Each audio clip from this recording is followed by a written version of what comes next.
Muy bien, vamos a obtener la complejidad de la búsqueda binaria. Ya dijimos que A era 1, B es 2 y la complejidad no recursiva era una constante. Y esta es la recurrencia que tenemos. Y vamos a ir caso por caso para ver cuál aplica. En el primer caso nos preguntamos si, volviendo acá, si la complejidad lineal está polinomialmente acotada por la complejidad, complejidad no recursiva está polinomialmente acotada por la complejidad recursiva. Entonces, fíjense que le pongo signos de pregunta y me pregunto, O de 1 está acotada polinomialmente por esta complejidad, y acá lo único que hice, fíjense, es leer esto y reemplazar f de n, b y a, y listo. Eso es todo lo que hice acá. Y me pregunté si estaba acotada. Entonces, acá estoy. Bueno, logaritmo en base 2 de 1. Bueno, como dijimos, todo logaritmo en cualquier base de 1 es 0. Entonces, esto es 0 menos epsilon. Ahora, ¿cuál es el problema? Seguramente vieron una constante y dijeron, está bien, perfecto. A O de 1 la acota cualquier función. Seguramente va a ser el primer caso. Bueno, no, porque nos pasó esto. Nos quedó n elevado a un número negativo, porque sabemos que epsilon va a tener que ser positivo. Entonces, cuando metamos un número positivo ahí, por más chico que sea, va a quedar n elevado a un número negativo y se nos va a ir achicando esta complejidad. Es una complejidad que no tiene sentido en términos reales, pero en términos teóricos existe, nos quedó esto y es justamente la complejidad, es una complejidad que va cayendo asintóticamente, es incluso más baja, no acota a la complejidad, no acota a la constante. Y fíjense que en el caso 1 falló, no aplicó por este requisito de dominio polinomial, porque si no hubiera existido epsilon, esto hubiera sido n era 0, es decir, 1, y acá nos hubiera quedado tita de 1, bueno, acá le puse O, pero bueno, tita u O de 1 a ambos lados, y hubiera sido correcto, hubiera aplicado el primer caso en principio, pero no, lo que nos pide es que la acotación sea polinomial. Así que esto no va. Vamos al segundo caso. En el segundo caso es lo que decimos recién, lo mismo, pero sin el requisito del dominio polinomial. Pero a su vez fíjense que en vez de O nos pide tita, y tita siempre es un poco más exigente que O y omega. Básicamente nos pide que sean la misma función, y sí, que de hecho lo es. Acá, bueno, de nuevo acá puede ser tita de 1.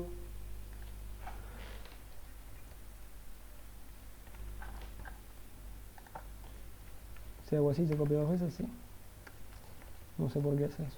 Entonces, tita de 1, tita de 1. Efectivamente, son mutuamente titas de sí mismas.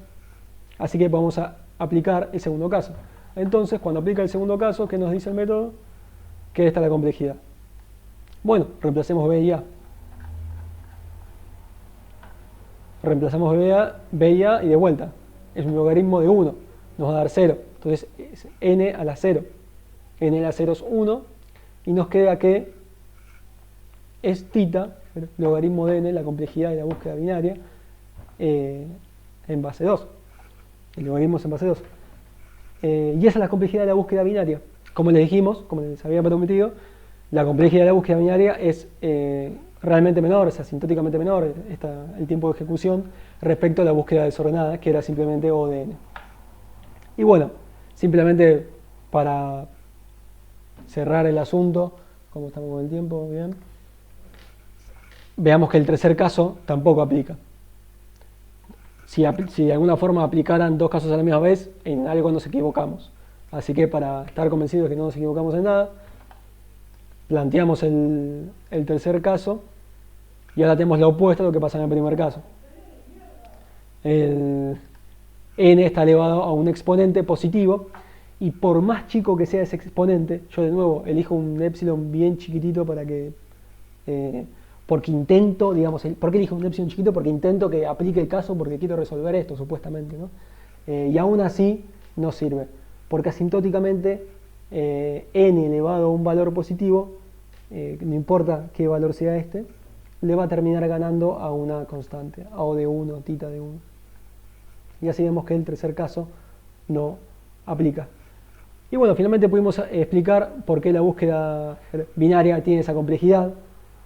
Y ahora vamos a ver por qué la búsqueda n-área, llamémosle, esa búsqueda que divide, ¿se acuerdan que decíamos que dividía a la lista en n partes?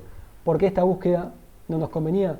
Y bueno, porque básicamente no estábamos haciendo ninguna llamada recursiva y dividíamos en b, a pasa a ser 0, b pasa a ser n porque lo dividíamos en tantas unidades había, y la complejidad constante era n. Es decir, que esto no es una función recursiva al final. Entonces se nos va el primer término y la complejidad de esta función es simplemente n. Entonces hay una separación desde las funciones que son de la búsqueda binaria, ternaria, pentanaria, sextanaria, lo que sea. Hay una línea que separa esas búsquedas que dividen a sus listas en cachos constantes respecto a aquella que divide en n, porque esa división empieza a depender del tamaño de la lista, y cuando empieza a depender del tamaño de la lista va a aparecer en el análisis de complejidad. Entonces, y acá van a ver que hay un ejemplo, como por ejemplo, si tuvieran que hacer una búsqueda, pensemos la búsqueda n-área versus la búsqueda que divide en 100 pedazos. Y las aplicamos ambas para una lista de 80 elementos. Bueno, si busco dividir esto en 100 pedazos, lo que voy a terminar haciendo básicamente es dividiéndola en elementos. Y al final voy a terminar haciendo 80 comparaciones. Es decir, voy a terminar haciendo n comparaciones. Comparado con, eso es si divido en 100, ¿no? Este es un array de 80 dividido en 100. Si estuviera dividiendo en n, terminaría haciendo el mismo número de operaciones, también 80. Dijimos, cuando dividía en n, era básicamente una búsqueda desordenada y era orden de n. Y uno puede decir, bueno, pero ¿cómo puede ser que si tienen distinta complejidad me terminen dando el mismo número de operaciones? Bueno, la respuesta es que recordemos lo que hablamos en la unidad anterior. La complejidad se refiere a un comportamiento asintótico. N's cada vez más grandes, N's grandes y que se hacen a su vez cada vez más grandes. No es para un número particular, no es para 100, ni 1000, ni para un millón, sino para grande y muy grande. Es un concepto teórico. Muy bien. Y ¿para qué estamos? Bueno, y acá les dejo un ejemplo de la búsqueda desordenada, recursiva.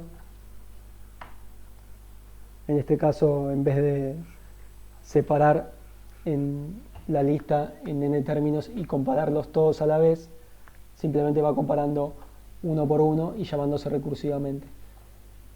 Esta es la recurrencia de esa búsqueda, y la fórmula acotada para esta recurrencia sigue siendo O de n.